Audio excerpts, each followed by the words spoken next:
Јехона Шабани Матранчи веќе 4 години се занимава со организирање свечености. Најмногу работа има во лето, со доаѓањето на нашинците од странство. Во еден ден организира и по 5 свадби. Вели дека печалбарите не ги штедат парите за да имаат гламурозна свадба. Ова лето беше многу полнето со работа, имаше многу свадби, имаше многу организации и уште имаме такви работи. Многу убаво сме поминале, тоа е најбитно. Нашите клиенти да бидат задоволни од нашите услуги. Ова нашата работа има многу детали што секој детал нормално и се плати.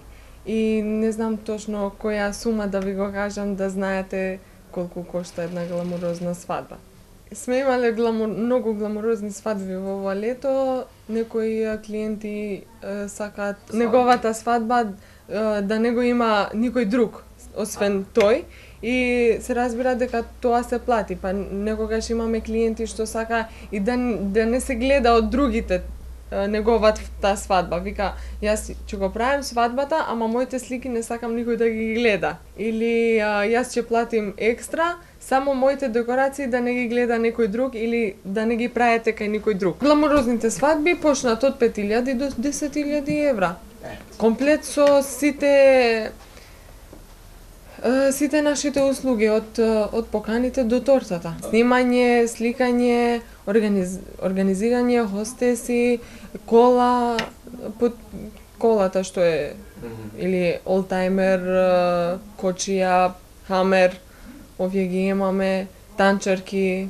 Овој период бизнисмените го чекаат цела година и селениците успеваат за само месец и половина значително да ја раздвижат локалната економија. Повеќето ресторани за свадби работат само за нив.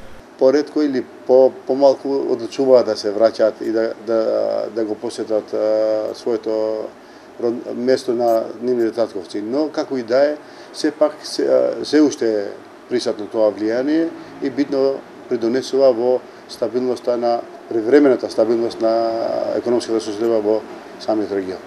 Новите генерации поретко се враќаат во родните краишта, раскажуваат и селениците. Некои од нив ги сакаат балканските простори, други пак немаат мотив што ги привлекува назад.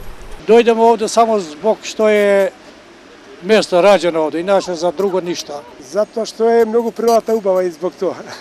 Па не е лошо, добро се живи на Балканот, а иначе таму нормално се работи.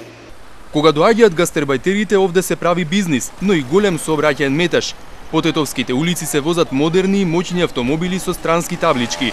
Според некои неофицијални статистики, и селениците во регионов доаѓаат со околу 5-6 возила. Додадено на овдешните околу 35.000 и оние што дневно од тука поминуваат. Тетовските улици во лето се блокирани со речиси 50.000 возила.